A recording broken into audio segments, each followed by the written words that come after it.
Allah Akbar.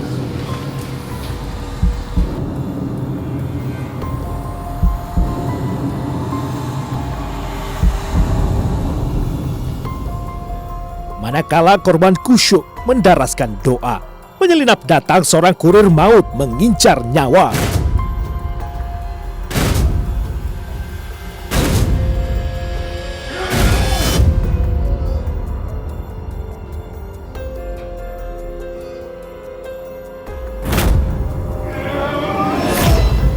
Tengah malam, tamatlah riwayat Rosan dan istrinya, Siti Jamila, oleh sekelompokan serigala yang haus darah.